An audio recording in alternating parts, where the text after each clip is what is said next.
லாபம் யூடியூப் முதலீட்டாளர்கள் அனைவருக்கும் வணக்கம். இன்னைக்கு பெரும்பாலான இளைஞர்கள் 25 வயசுல முதலீடு செய்ய சொன்னா, சார் என்ன சார் இது என்ஜாய் பண்ற நேரம் சார், இந்த நேரத்துல சேவ் பண்ண சொல்றீங்க, முதலீடு பண்ண சொல்றீங்க, என்ன சார் நீங்க எங்களுடைய ஃபீலிங்கே தெரியாம நீங்க பேசிக்கிட்டு இருக்கீங்களே அப்படிங்கிற மாதிரி சொல்றாங்க. உண்மையில தான் 25 வயசுங்கிறது அனுபவிக்க வேண்டிய வயசு தான், அதுல எந்த தப்பும் இல்லை. ஆனா அனுபவிக்க வேண்டிய அதே சமயத்தில் 10ல் 1 மடங்கு, அதாவது நீங்க ஒரு 50,000 ரூபாய் சம்பாதிக்கிறீங்கன்னா அதுல 5,000 ரூபாய் சேமிக்கணுங்கிறதுக்கு ரொம்ப அவசியமான விஷயம். நம்ம எல்லாம் நீங்க சம்பாதிக்கிற 50,000த்தையும் நான் சேமிக்க சொல்லல அல்லது இன்வெஸ்ட் பண்ண சொல்லல. முதலீடுன்னு வர்றப்ப, அதுவும் குறிப்பா மியூச்சுவல் ஃபண்ட் முதலீடுன்னு வர்றப்ப உங்களுக்கு பவர் ஆஃப் காம்பவுண்டிங்கிறது இருக்கு. பவர் ஆஃப் காம்பவுண்டிங்னா உங்களுடைய பணம் 2, 4, 8, 16, 32 அப்படின்னு அடுத்தடுத்து 100% வளர்ந்துகிட்டே போறது தான் பவர் ஆஃப் காம்பவுண்டிங். இப்போ உதாரணமா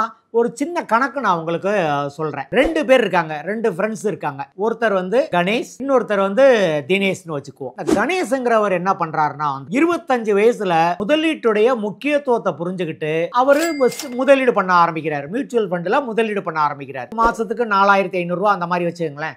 வருஷத்துக்கு 50,000 ரூபாய் அவரு சேர்க்க ஆரம்பிக்கிறார். 25 வயசுல இருந்து 35 வருஷம் வரைக்கும் சேர்க்கிறாரு. கிட்டத்தட்ட 5 லட்சம் ரூபாய் ஒரு பணத்தை சேர்க்கிறாரு. அந்த 25ல இருந்து 35 வருஷம் வரைக்கும் பணத்தை சேர்த்த பிறகு அவருக்கு போர் அடிச்சிருது. சரி பரவாயில்ல, நம்ம இனிமேல நம்ம பணம் சேர்க்க வேணாம் அப்படின்னு நினைச்சிட்டு இந்த வருஷம் 50,000 சேர்த்தார் இல்லையா, அதை அப்படியே விட்டுறாரு. சேர்த்த பணத்தை எடுக்கல, புதுசாவும் பணம் போடல, அதை அப்படியே விட்டுட்டு அவர் எங்கேயோ போயிடுறாரு. இத அவருடைய நண்பர் தினேஷ் பாக்குறாரு. இப்ப நான் ஒண்ணுமே சேர்க்கலையே, இப்ப நான் பணம் சேர்க்க ஆரம்பிக்கிறேன் அப்படின்னு அவர் தன்னுடைய 35வது வருஷத்துல சேர்க்க ஆரம்பிக்கிறார். அவரும் கணேஷ் மாதிரியே 50,000 ரூபாய் சேர்க்கிறாரு. அப்படி சேர்க்க ஆரம்பிச்சு அவருடைய 65வது வருஷம் வரைக்கும் சேர்க்கிறார்.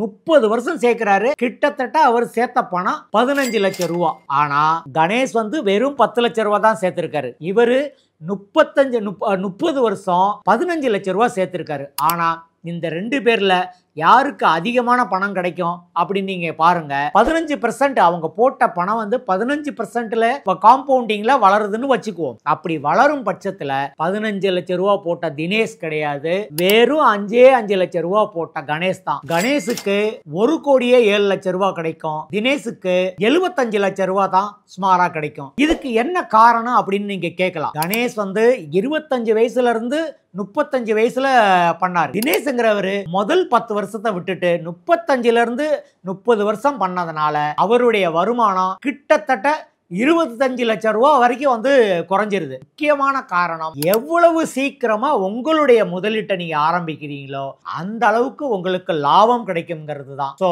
நீங்க முதலீடு செய்யறதுக்கு நம்ம நாளைக்கு பண்ணிக்கலாம், இது என்ஜாய் பண்ண வேண்டிய நேரம், இளமை காலத்துல என்ஜாய் பண்ண வேண்டிய நேரம் அப்படிலாம் நினைக்காம நீங்க என்னைக்கு வேலைக்கு சேர்றீங்களோ அன்னையில இருந்தே உங்களால எவ்வளவு முடியுமோ அந்த அளவுக்கு பணத்தை சேர்க்க ஆரம்பிங்க. முதலீட்டுல பொறுத்த அளவுல ஒரே ஒரு விஷயத்தை புரிஞ்சுக்கங்க, அதுவும் குறிப்பா மியூச்சுவல் ஃபண்ட் முதலீட்டுல ஒரே ஒரு விஷயத்தை புரிஞ்சுக்கங்க. நீங்க எவ்வளவு பணம் சேர்க்கிறீங்கிறது முக்கியமான விஷயமே கிடையாது. எவ்வளவு சீக்கிரம் ஆரம்பிக்கிறீங்க, அந்த முதலீட்டை எவ்வளவு காலம் வச்சிருக்கீங்க அப்படிங்கிறத பொறுத்து தான் உங்களுக்கு கிடைக்கக்கூடிய லாபம் இருக்கும். எனவே நீங்க 22 வயசா 23 வயசா முதலீடு செய்யறதுக்கு மிக சரியான நேரம் இதுதான். 5,000 பத்தணும், 10,000 பத்தணும் அப்படிலாம் நினைக்காதீங்க. உங்களால 3,000 பண்ண முடியுமா, எங்களை தொடர்பு கொள்ளுங்க. நாங்க உங்களுக்கு மியூச்சுவல் ஃபண்ட் சம்பந்தமான அனைத்து வழிகளையும் காட்டி உங்களுக்கு கரெக்டாக முதலீடு பண்ணுறதுக்கு நாங்கள் எல்லா வழிகளையும் காட்டுறோம். ஸோ லாபம் நிறுவனத்தை தொடர்பு கொள்ளுங்க. அதுக்கான நம்பர், அதுக்கான